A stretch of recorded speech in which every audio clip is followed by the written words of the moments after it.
Seorang muslim akan selalu merasa tenang menjalani kehidupan dunia ini. Salah satu sebab utamanya karena dia yakin ada kehidupan hari kemudian.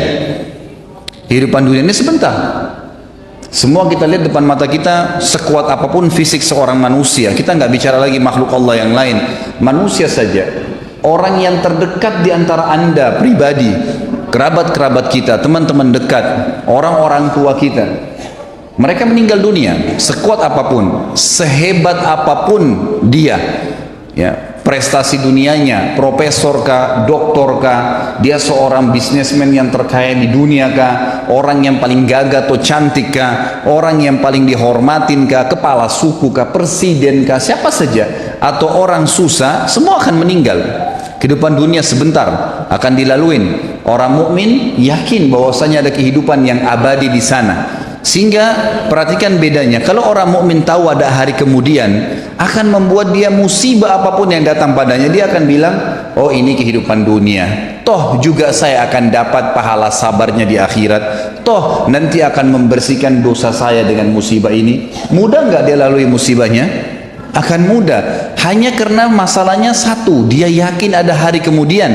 Dia kalau ditipu oleh orang, ada orang berbuat zalim kepada dia, dia sangat tahu kalau dia beriman, ada hari kemudian, ada hisab di sana. Tidak ada orang yang berbuat zalim kepada diri kita, Bapak Ibu sekalian, kecuali kita akan mengambil hak kita demi Allah di mahkamahnya Allah hari kiamat. Tidak ada, sekecil apapun.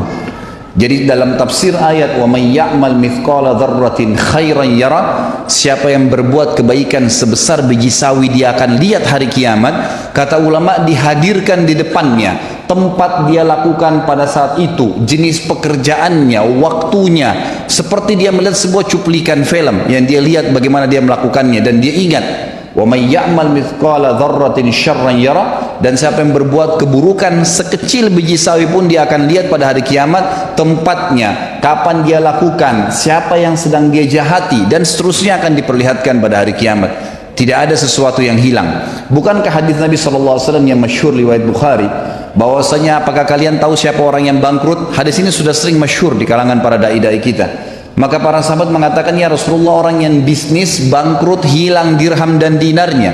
Kata Nabi SAW, bukan, itu kecil kalau cuma dirham dan dinarnya yang habis, rupiahnya habis, tokonya bangkrut, itu kecil, tidak ada masalah sebenarnya. Tapi orang yang bangkrut yang sebenarnya adalah orang yang datang hari kiamat membawa pahala sholat lengkap, pahala puasa lengkap, pahala haji, pahala sedekah, banyak sekali. Tapi dari sisi lain pernah mencaci maki orang yang ini, pernah memukul orang yang itu, pernah mengambil haknya orang yang ini, dan tidak minta maaf, tidak mengembalikan hak-hak itu di dunia. Maka mereka akan datang pada hari kiamat di mahkamahnya Allah menuntut, ya Allah, orang ini zalimi saya, ya Allah, orang ini pernah pukul saya, pernah gibah saya, pernah fitnah saya, pernah mengambil sepotong tanah saya, pernah dan seterusnya. Lalu diambillah dari pahala dia, dibagi-bagikan kepada orang-orang yang sedang menuntut. Kalaupun sudah habis pahalanya dan masih banyak yang datang menuntut, kata Nabi SAW, diambil dosa-dosanya orang yang menuntut, ditimpakan kepada dia. Maka jadilah dia orang yang bangkrut sebenarnya, pahalanya semua habis, ditambah lagi ditimpakan kepadanya dosa-dosanya orang yang akan menyebabkan dia menanggung hukumannya, gitu kan. Maka dia dilemparkan, kata Nabi SAW, ke dalam api neraka lebih jauh daripada jarak timur dan barat. Perhatikan kalau orang beriman membaca hadis ini, kira-kira apa yang membuat dia khawatir kalau dia terzalimi di dunia? Tidak ada sesuatu. Kalau kita tidak bisa mengambil hak kita di dunia, kita akan panen dalam bentuk pahala pada hari kiamat, akan melahirkan ketenangan jiwa. Kita akan tenang, ternyata tidak ada yang hilang tuh. Sendal kita yang pernah diambil, HP kita yang pernah dicuri, kunci mobil kita yang pernah hilang, mobilnya pernah hilang, pernah dibuat apa sajalah kezaliman orang lakukan, tidak ada yang akan selamat pada hari kiamat. Allah Subhanahu wa taala akan datang dan menghakimi semua hambanya. Sampai kata Nabi SAW di dalam hadis yang sahih, kalian akan berbicara dengan Tuhan kalian tanpa ada penterjemah di antara kalian pada hari kiamat, dan Allah akan menghakimi semua hamba-hambanya pada hari itu. Semuanya, tidak terkecuali, tidak ada yang bisa lolos pada saat itu. Beriman pada hari kiamat, hari kemudian memberikan ketenangan jiwa. Seorang muslim tahu, orang mukmin tahu, pada saat dia lahir, saya nggak bicara kalau anda sehat kemudian tiba-tiba anda stroke, itu ringan. Bagaimana dengan orang yang baru lahir tiba-tiba sudah cacat? udah buta matanya, udah nggak bisa jalan. Apa kira-kira yang bisa menghibur dia coba? Kalau anda sebutkan apa yang saya sebutkan sekarang tentang masalah, tanamkan dalam hatinya adanya hari kiamat dan semua cacat fisik di dunia ini tidak akan dibawa di akhirat. Tidak akan dibawa di akhirat. Karena fisik yang kita pakai sekarang hanya sebatas di dunia. Hanya sebatas di dunia. Hadis Nabi SAW riwayat Bukhari yang berbunyi, kata Nabi SAW, jasad kalian akan dimakan oleh tanah, ya, kecuali tulang ekor kalian yang darinya Allah akan membangkitkan kalian pada hari kiamat. Yang akan dibangkitkan, Allah akan turunkan hujan yang akan menetesi setiap tulang ekor tersebut dan akhirnya kalian tumbuh seperti tumbuhnya tanaman, dan Allah membuatkan fisik yang baru. Fisik yang baru. Apa kata Nabi SAW? Semua laki-laki Allah akan berikan fisik seperti ayahnya Adam, 60 siku ke langit. Jadi fisik yang kita pakai sekarang ini cuma sebentar di dunia. Mau cacat, mau sempurna, mau gagah, mau cantik, itu sebentar duniawi. Di akhirat kita akan punya fisik baru.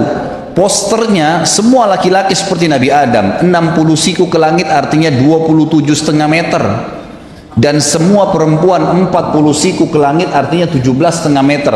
Semua sama. Yang kafir dan beriman akan sama fisiknya. Akan diberikan fisik yang baru oleh Allah Subhanahu wa ta'ala. Kira-kira terhibur nggak orang yang bangun lahir dalam keadaan stroke atau lahir dalam keadaan cacat kalau kita mengatakan ini cuma di dunia? Atau dia mengatakan, oh ini cuma di dunia saya laluin. Pada saat saya meninggal setiap detik bisa datang malaikat maut, maka saya akan meninggalkan jasad ini dan saya akan mendapatkan jasad yang baru. Nggak ada masalah bagi dia. Beriman kepada hari kiamat itu akan mendatangkan ketenangan jiwa bagi seseorang. Juga dari sisi yang lain, dia tidak akan bergantung dengan dunia. Dia akan meninggalkan dunia ini, dia jadikan dunia ini di belakangnya. Ulama sudah sepakat mengatakan, siapa yang mendahulukan akhirat dalam kehidupannya, maka dunianya akan ikut. Dan siapa yang mendahulukan dunianya, maka akhiratnya akan luput. Hilang akhirat itu. Tidak bisa. Coba anda fokus ke masalah akhirat. Azan, sholat. Waktunya puasa, puasa. Waktunya baca Al-Quran, baca Al-Quran. Berzikir, berzikir. Pokoknya ibadah. Waktunya sedekah, ya bersedekah. Semuanya dahulukan masalah akhirat. Maka dunia kita akan datang dengan sendirinya. Dimudahkan oleh Allah Subhanahu wa ta'ala. Dimudahkan dengan sangat mudah. Allah Subhanahu wa ta'ala datangkan dari belakang dia. Tapi orang subhanallah yang kejar dunia, sibuk dengan meetingnya, lupa dengan sholatnya dilewatkan. Ya subhanallah, bisa dia dahulukan meeting dengan partner bisnis daripada bertemu dengan Allah Subhanahu wa ta'ala. Yang kalau dia bahasakan bahasa kantor sama saja dia sedang absen dengan Allah. Sebenarnya pada saat itu pencipta langit dan bumi yang memberikan kepada dia ruh, yang ciptakan jasadnya, yang mengizinkan hidungnya bisa menarik oksigen sehingga dia bisa hidup, ditinggalkan hanya dengan urusan dunia? Nggak mungkin. Tapi orang kalau yakin dengan hari kiamat, dia tahu ada Allah SWT akan menghisab pada saat itu, dia akan lebih mendahulukan masalah akhiratnya. Dunia akan jadi kecil bagi dia. Seorang mukmin pada saat punya rumah besar terus tiba-tiba jadi rumah kecil, nggak masalah buat dia. Nggak masalah buat dia, nggak ada masalah karena semua yang dia tahu dunia sebentar, gitu kan? Sisi yang lain lagi, orang yang beriman kepada hari kiamat ini akan termotivasi jemaah sekalian untuk melakukan amal-amal saleh, sibuk dengan amal saleh. Nggak ada waktu bagi dia untuk berbuat dosa. Ingat, setiap dosa yang kita lakukan, kalau berhubungan dengan Allah Subhanahu wa ta'ala, zina, tidak sholat, syirik, berhubungan dengan Allah Subhanahu wa ta'ala langsung, kita taubat kepada Allah, Allah ampuni. Tetapi perbuatan dosa itu akan mendatangkan konsekuensi dari Allah. Hukumannya ada, pembersihan dosa itu. Kalau orang mukmin tahu ini, anda sebagai orang yang beriman tahu bahwasanya setiap dosa yang saya lakukan akan ada konsekuensi hukumnya, anda tidak akan melakukannya. Banyak orang berani, kalau dalam bahasa ulama itu tajarra Allah, dia berani sekali pada Allah karena dia belum tahu kalau dia melakukan satu perbuatan dosa akan datang konsekuensi hukum dari Allah, nggak bisa dia selamat. Umumnya kata ulama, kalau telinganya melakukan perbuatan masalah, matanya melihat yang haram, hidungnya menghirup yang haram, lisannya mengucapkan kalimat yang haram, bibirnya mungkin mencium sesuatu yang diharamkan, tangannya menjamah yang haram, kepalanya diletakkan pada yang haram, kemaluannya diletakkan pada yang haram, kakinya melangkah kepada tempat yang haram, pasti di anggota-anggota tubuh ini Allah datangkan hukuman. Jangan heran kalau anda pernah berbohong, tiba-tiba ada satu waktu kena sariawan. Itu sudah umum kata ulama kalau berhubungan dengan Allah subhanahu wa ta'ala. Atau bisa Allah datangkan musibah yang lain. Allah subhanahu wa ta'ala mendatangkan hukuman. Maka Bapak Ibu sekalian jangan merasa aman dengan dosa kepada Allah subhanahu wa ta'ala. Enggak main-main itu. Kalau kita tahu dan kita beriman bahwasanya al-jaza min jinsil amal, sebagaimana sabda Nabi SAW, akan datang balasan sesuai dengan kadar perbuatan seseorang, maka kita tidak akan lakukan itu. Begitu pula dengan berhubungan masalah haknya manusia. Mencuri, menggibah, memfitnah, haknya manusia, mengambil haknya dia. Kalau kita tidak kembalikan, mungkin karena kita anggap kita orang hebat, punya strategi, punya cara untuk menipu orang, atau punya ilmu, atau punya kedudukan, lalu kemudian kita menindas orang lain, orang itu tidak bisa menuntut.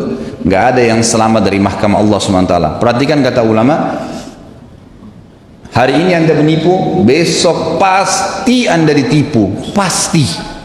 Hari ini Anda berbohong, besok Anda akan dibohongi. Hari ini Anda menggunjing, lusa-lusa dan kapanpun waktunya Anda akan digunjing dengan orang. Balasan akan datang dengan kadar perbuatan. Itu di dunia ya, belum akhirat. Kalau dia tidak taubat akan datang hukuman yang berat di hari kiamat nanti. Kalau kita tahu dan sadar bahwasanya ada hisab hari kiamat, kita akan lebih hati-hati, tidak akan mudah untuk melakukan perbuatan dosa, karena berat di dunia, berat juga di akhirat nanti.